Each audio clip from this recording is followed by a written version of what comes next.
Hello, welcome back to the Happy Heat Pump podcast. I hope you're happy with our Happy Heat Pump podcast. Bean Beanland's the director of the Heat Pump Federation. He's an aficionado, knows it all. I'm Evan Davis, I don't, but we have great discussions about everything there is to know about heat pumps. Slight change of tack in today's episode. The title of it is someone going to force me to install a heat pump? And Bean, I wanted us to discuss this because there are a lot of people out there who think there is a plot to get us to rip out gas boilers, replace them with something that isn't as hot, is very expensive and doesn't work as well. And I just think we should talk about that. And I'll tell you where to start. I noticed in an earlier episode, I used the phrase rip out gas boilers, and you blanched when I used that phrase. And talk to me about why you don't like the phrase rip out gas boilers. So first of all, I think what we're trying to do in these episodes is to demystify heat pumps. You're right, we're not trying to sell them. I think people will buy them when they've got good reason to buy them. That's the first thing. So ripping out. Ripping out is a very emotive term. And we will not successfully get through the transition away from fossil fuels if we pack the debate with emotion. Can't be done. We've got to take the emotion out of this. We've got to provide real clarity to consumers as to why this has to be done. And then we can talk to them about how it's got to be done. In the speeches in September and October, our last Prime Minister started by calling for a grown-up conversation with consumers. I think he then didn't have it. But I think we're having it. So when we're talking to community groups, as we do a lot. Your federation, you mean? Yeah, absolutely. So no, the Federation is going out. We're talking to community groups about once a fortnight at the moment.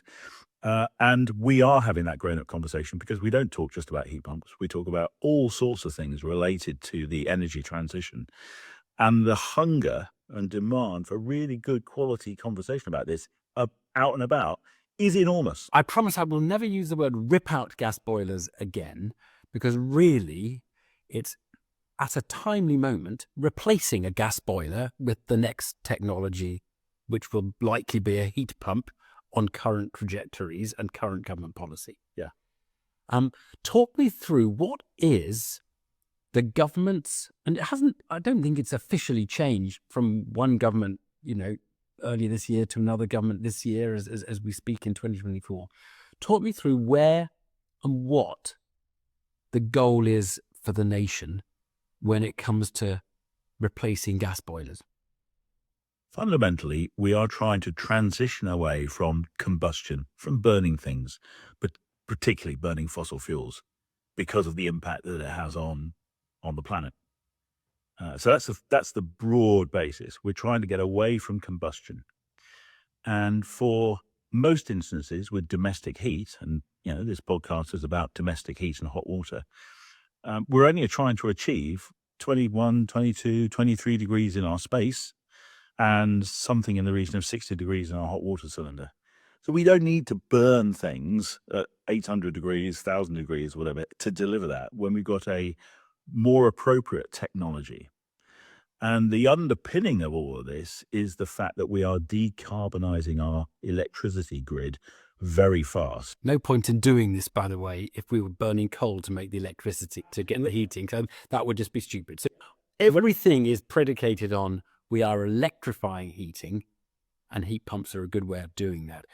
But is the target 2050? Net zero 2050 is the national target. I mean, we have intermediate targets, but 2050 net zero. By then, gas boilers need to have gone. Is that?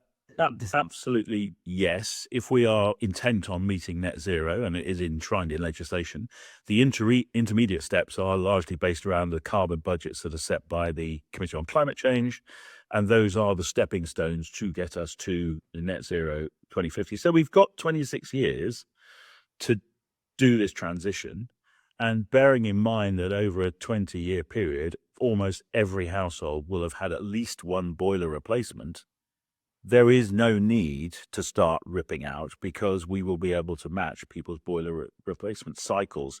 There is probably one scenario which will provide an exception, which I think we should talk about because it will happen.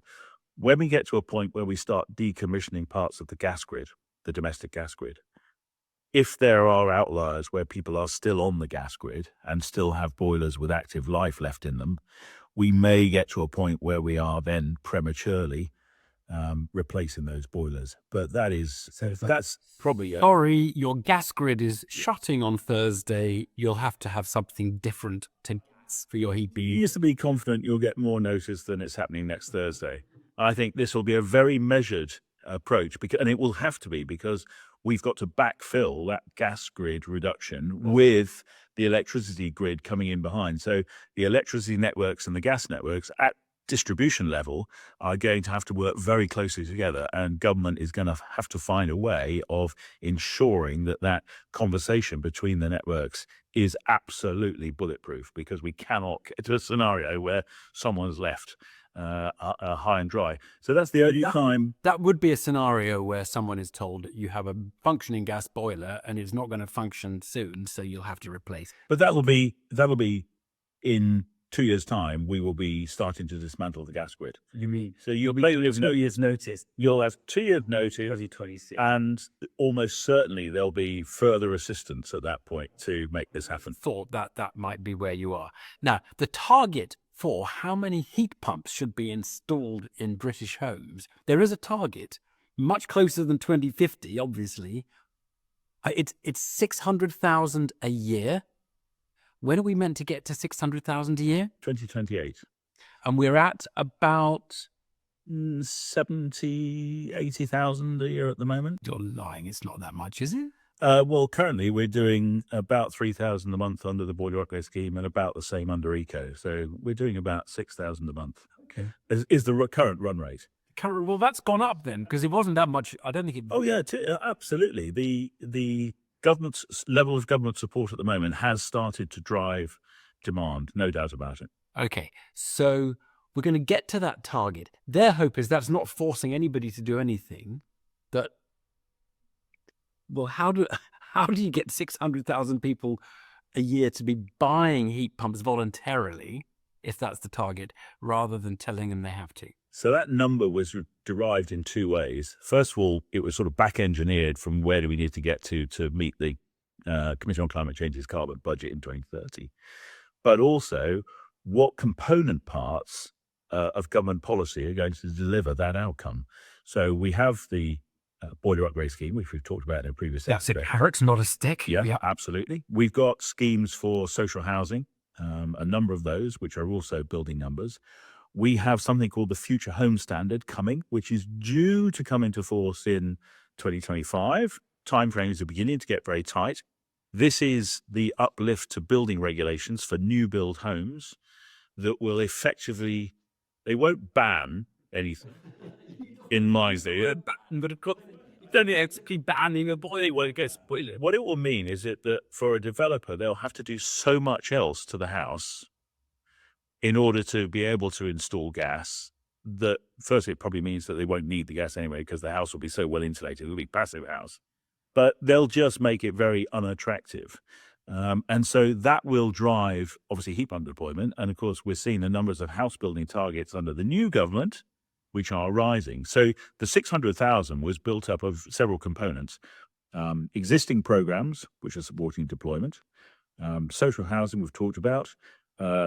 New build, we have another market mechanism, the clean heat market mechanism, which was effectively a set of targets for manufacturers in the same way that car manufacturers were encouraged to build and flow electric vehicles. And that might get them to switch the relative prices of gas and heat pump, gas boilers. So the number was built up in a number of layers. It hit it. I mean, France, I think, is at about 600,000 already. So it can be done. It's going to be very difficult. There's no doubt. We shouldn't, there's no bones about it. It's going to be difficult. But just because things are difficult doesn't mean that we shouldn't have an aspiration. And I think I would describe it as an aspiration. And that's all voluntary. However, by the time you get to 2035, am I right in saying at that point we don't, like we're going to say no electric and no petrol cars, we're going to say no gas boilers? No new gas boilers. Yeah, the current aspiration, and again, it's only aspirations, none of this is legislation yet, is that we would try and get to a point where we won't be continuing to install fossil fuel boilers from 2035. And that means those boilers, if a boiler lasts 15 years, those boilers, those would be the last boilers to be replaced, not ripped out, replaced, and they would be being replaced by heat pumps in about 2050. So it sort of works. Correct. If you deliver what has been set down. I mean, so the only compulsion is that gas boilers will be taken off the market, we assume, by law at some point, and particularly for new builds in effect. Yeah, absolutely. I think There's another big policy thing, though, which we've never talked about in this excellent podcast series, which is the price of electricity versus the price of gas. Now, I observe on my bill, because you can measure gas in kilowatt hours. I always, at school, thought gas was measured in volume and electricity was measured in kilowatt hours. But you can measure the energy in gas in kilowatt hours. Correct. The price of a kilowatt hour of gas is much lower than the price of a kilowatt hour of electricity.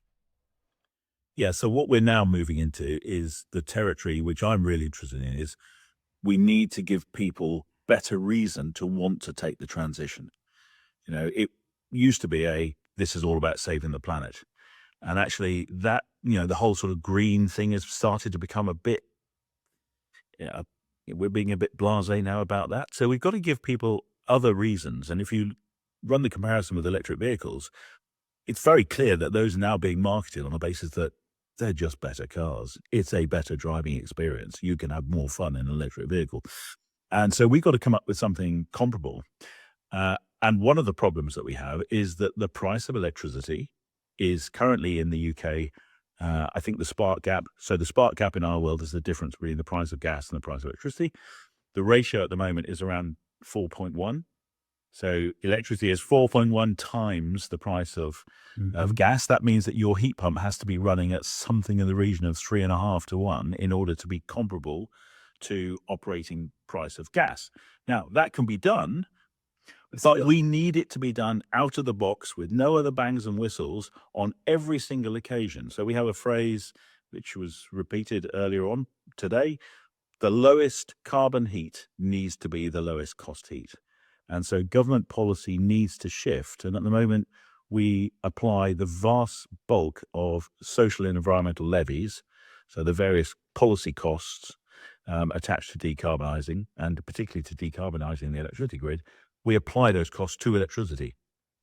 Logically, we should have been applying them, of course, to the fossil fuels, because it's the fossil fuels that were causing the problem, but we didn't. And so we've got ourselves into a problem where we've got a lot of policy costs on electricity. We are now to a point where the electricity grid, even if you're running just an electric immersion, is now a lower carbon device most of the time than your gas boiler. Most people don't understand that their gas boilers are a polluting device. The vast majority of the population still don't fully understand. So we've not yet done a good job in informing people. I think most people do understand a gas boiler as a fossil fuel burning thing, like a petrol car.